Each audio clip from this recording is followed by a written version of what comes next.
పేరు కుర్మన్న, గుమ్మడ గ్రామం, ఎక్స్ఎంపీటీసీ. ఈ ప్రభుత్వం వచ్చిన తర్వాత స్త్రీలకు ఉచిత బస్సు సౌకర్యం కల్పించడం మంచి కార్యక్రమం సార్. అది మహిళలంతా సంతోషంగా ఉన్నారు. ఫ్రీగా ఏ పండగ కానీ పెళ్ళిళ్ళకి కానీ ఏదన్నా శుభకార్యాలు ఉన్నా బస్సుకు ఫ్రీగా వస్తున్నారు. దాని మీద రేవంత్ రెడ్డి గారి మీద మంచి అభిప్రాయం ఉంది సార్. అదేవిధంగా 2 లక్షల రుణమాఫీ సార్. 2 లక్షల రుణమాఫీ ఇంతకుముందు ఉన్న ప్రభుత్వం ₹1,00,000 మాత్రమే రుణమాఫీ చేసిండ్రు. అది 4 విడతలుగా చేసిండ్రు. అయితే మన రేవంత్ రెడ్డి గారి ప్రజాప్రభుత్వం వచ్చిన తర్వాత ఒకటేసారి ₹2,00,000 లోపల ఉన్నోళ్ళై అందరివి చేసిండ్రు. కానీ ఒక చిన్న సమస్య ఈ మాఫీ విషయంలో 2 లక్షల కన్నా పైన ఉన్న రైతులవి కట్టమని కొంతమంది అధికారులు చెప్పడం వల్ల రైతులు కొద్దిగా ఎక్కువ ఉన్న 2 లక్షల లోపల ఉండాలనే ఆలోచనతో అమౌంట్ కట్టడం అయింది సార్.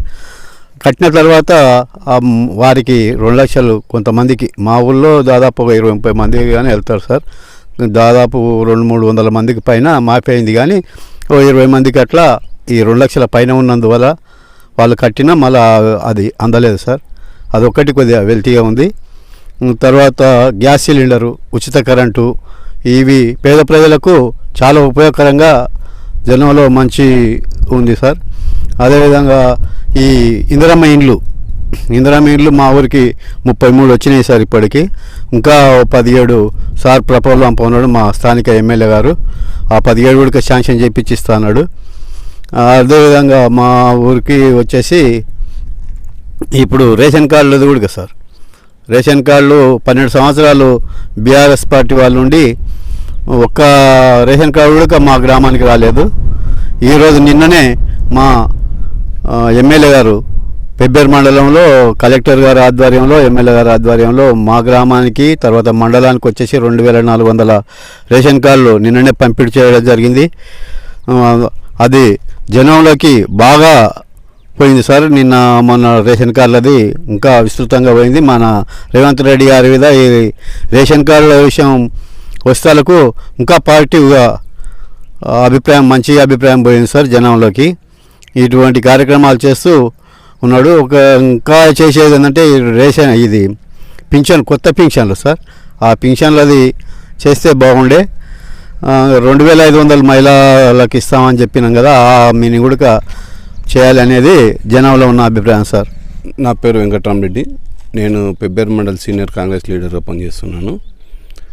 ఇప్పటికీ దాదాపుగా కాంగ్రెస్ గవర్నమెంట్ ఏర్పడి 18 నెలలుగా వస్తుంది. ఈ కాంగ్రెస్ గవర్నమెంట్ ఏర్పడిన తొలి 6 నెలల లోపలనే దాదాపుగా 60,000 ఉద్యోగాలు ఇవ్వడం జరిగింది. ప్లస్ దాదాపుగా 6 గ్యారెంటీలు ఇస్తే 6 గ్యారెంటీలు 5 గ్యారెంటీలు ఇప్పటికీ అమలు చేయడం కూడా జరిగినది. ఈ ప్రజల లోపల చాలా మంచి అభిప్రాయం కూడా ఉంది గవర్నమెంట్ మీద. ఇంకా 40,000 ఉద్యోగాలు కూడా ఇవ్వడానికి సిద్ధంగా ఉంది గవర్నమెంటు. ఈ మహిళలకు కూడా వడ్డీ లేని రుణాలు ఇస్తూ డ్వాక్రా సంఘాలకు కూడా ఆ పథకం కూడా చాలా మంచిగా తీసుకురావడం జరిగింది. దాదాపుగా ఈ 10 ఏళ్ళలో టీఆర్ఎస్ గవర్నమెంట్లో ఏ ఒక్కరికి కూడా ఇల్లు ఇవ్వలేదు. ఏదో అరకొరగా మండలంలో 1 ఊరు 2 ఊర్లలో మాత్రమే డబుల్ బెడ్రూమ్లు అని చెప్పి ఇచ్చారు కదా, అవి కూడా లబ్ధిదారులకు ఎవరు కూడా చేరలేదు. ఈ కాంగ్రెస్ గవర్నమెంట్ వచ్చిన 18 నెలల్లో దాదాపు ప్రతి ఊర్లో కూడా ఇప్పటికీ ప్రతి ఊర్లో డబుల్ ఇండ్లు మంజూరు చేయడం జరిగింది. నిర్మాణాలు కూడా మొదలుపెట్టడం జరిగింది. పల్లె ప్రాజెక్టు ఇచ్చిన ఊర్లలో కూడా దాదాపుగా కొన్ని ఇండ్లు గృహప్రవేశాలు కూడా వచ్చినాయి, కొన్ని గృహప్రవేశాలు కూడా చేయడం జరిగింది. మళ్ళీ త్వరలోనే 2500 మహిళలకు ఇస్తారని చెప్పేది చెప్పడం కూడా జరుగుతుంది. అది కూడా ఇంప్లిమెంట్ చేస్తారని ఆశాభావంతో ఉన్నాము. సార్, ఇప్పుడు మీ పథకాలు, మీ అభివృద్ధి ప్రజల్లోకి ఎంతవరకు రీచ్ అయింది? మరి ప్రజల స్పందన ఎట్లా ఉంది? ప్రజలైతే సంతోషంగా ఉన్నారు. ఇది ప్రజాప్రభుత్వం అనే ప్రజల లోపల ఏర్పడింది బాగా. ప్రతిపక్షాల విమర్శలకి మరి మీరు గ్రామస్థాయి నాయకులు మీరు ఎలా సమాధానం చెప్పగలుగుతున్నారు సార్? వాళ్ళు మీరు ఏం చేశారని ప్రశ్నిస్తే మీరు చెప్పగలుగుతారు? మేము వాళ్ళు ఊగే ఎక్కడో మాట్లాడుతూ సందులో గొంతులో మాత్రమే మాట్లాడుతున్నారు తప్ప బహిరంగ ప్రదేశాలు వచ్చి ఎక్కడ కూడా మాట్లాడలేకపోతున్నారు. వాళ్ళు ఏదైనా 10 ఏళ్ళలో ఏం చేసినారో అని చెప్పలేకపోతున్నారు. కానీ మేము 18 ఏళ్ళలో ఏం చేసినామో మేము చెప్పడానికి సిద్ధంగా ఉన్నాం. కానీ వాళ్ళు వినడానికి మాత్రం ఎన్నికలకి వెళ్ళిపోతున్నారు. సార్, మరి త్వరలో స్థానిక సంస్థల ఎన్నికలు వస్తున్నాయి. గ్రామ సర్పంచ్, ఎంపీటీసీ, జెడ్పీటీసీ, మున్సిపల్. మరి ఈసారి ప్రజా తీర్పు ఏ పార్టీకి అనుకూలంగా ఉంటుంది? ప్రతి విలేజ్లో కూడా ఈ స్థానిక సంస్థలలో కాంగ్రెస్ పార్టీ విజయం సాధిస్తుందని చెప్పి మేము ఆశాభావంగా ఉన్నాం. సాధిస్తుంది కూడా ఖచ్చితంగా. మీరు ఏ నమ్మకంతో అట్లా చెప్పగలుగుతారు? మేము ఇచ్చిన పథకాలు కానీ రేవంత్ రెడ్డి గారు చేస్తున్న ప్రజాప్రభుత్వ పాలన కానీ చాలా మాకు ఆ ధైర్యం ఉంది. మేము ప్రజల్లోకి వెళ్ళి అడిగేయాన్ని కూడా మాకు అవకాశం ఉంది, ధైర్యం కూడా ఉంది. సార్ ఇప్పుడు ఓకే, ఇప్పుడు గ్రామ అభివృద్ధి అంటే మీ గ్రామంలో ప్రధానంగా చేయాల్సిన పనులు ఏంటి, ఇప్పుడు వరకు చేసిన పనులు? దాదాపు ఈ 18 నెలల్లో దాదాపుగా ఒక 40% సీసీ రోడ్లు వేయడం జరిగింది. ఏ సమస్య ఉన్నా కానీ వాళ్ళ దృష్టి తీసుకుపోతే ఇమీడియట్గా దాని పరిష్కారం కూడా చూపడం జరుగుతున్నది. ఈ ముందు ఇంకా 3.5 సంవత్సరాలు కూడా అభివృద్ధి చేస్తాము. మళ్ళీ ఎలక్షన్లో కూడా ఖచ్చితంగా కాంగ్రెస్ గవర్నమెంట్ వస్తుందని మేము ఆశాభావంగా ఉన్నాం. సార్ ఇప్పుడు మరి మీ వెనకాల కృష్ణానది ఉంది, మీ ఊరు ఆనుకొనే కృష్ణానది ఉంది, మరి ఇప్పుడు మీది ముంపు గ్రామం అంటున్నారు, ఇప్పుడు మీ సమస్యలు ఏమున్నాయి? ఆ ముంపు గ్రామం ఉంది కానీ దాదాపు ఒక 40 ఏళ్ళ నుంచి ఉన్న సమస్య ఒకటి బాగా 98 జీవోది ఒకటి మాకు పెద్ద సమస్య ఉంది.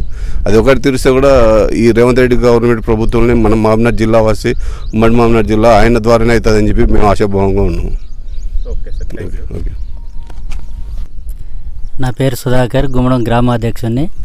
ప్రజాపాలనలో ఇంతవరకు ప్రతి ఇంటికి సన్న రేషన్ కార్డు ఇవ్వడం జరుగుతుంది, సన్న బియ్యం ఇవ్వడం జరుగుతుంది. ఇంతకుముందు ఎక్కడ లేని విధంగా ఈ సన్న రైస్ ఇవ్వడం మన తెలంగాణ ప్రభుత్వం ప్రజాపాలనలో జరిగింది.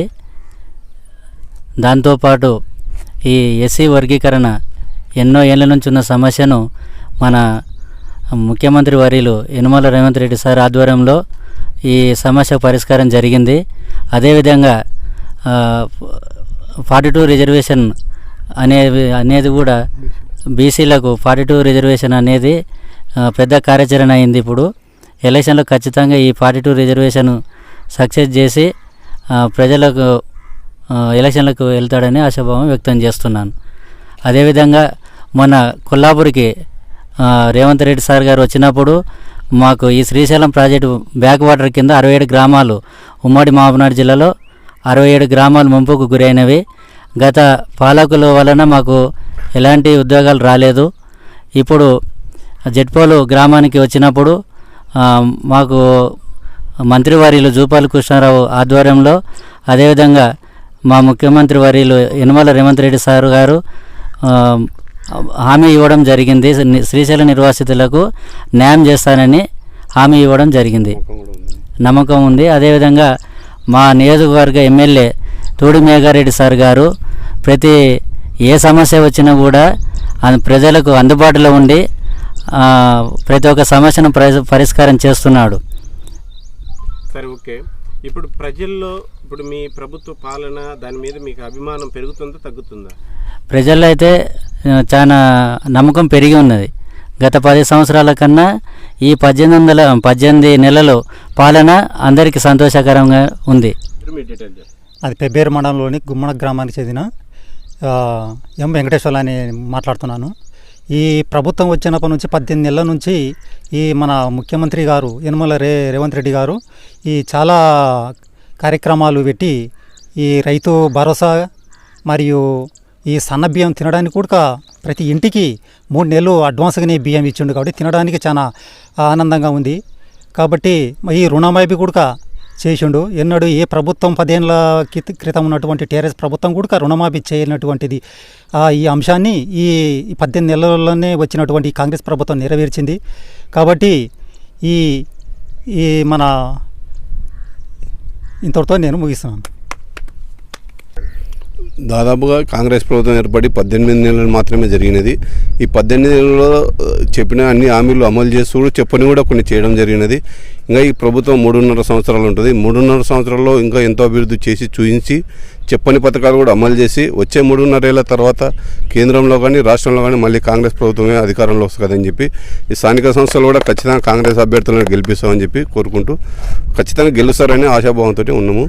మరి మీ ఎమ్మెల్యే గారు మీకు మరి ఆయన మొదటిసారి ఎమ్మెల్యే, మరి మీకు కార్యకర్తలతోటి నాయకులతోటి ప్రజలతోటి ఎలా ఉంటున్నారు ఏంటి చెప్పండి? మా ఎమ్మెల్యే గారు మొదటిసారి గెలిచినా కానీ అందరు కార్యకర్తలను కలుపుకొని పోతూ ఏ చిన్న సమస్య ఇచ్చినా ఎవరు పోయినా పనిచేస్తూ ఎప్పటికీ ప్రజల్లో అందుబాటులో ఉన్న దాదాపుగా 119 నియోజకవర్గాల్లో కూడా వనపర్తి ఎమ్మెల్యే ఉన్నట్లుగా ఏ ఎమ్మెల్యే ఉండకపోవచ్చు ప్రజల లోపలని నేను కోరుకుంటున్నాను.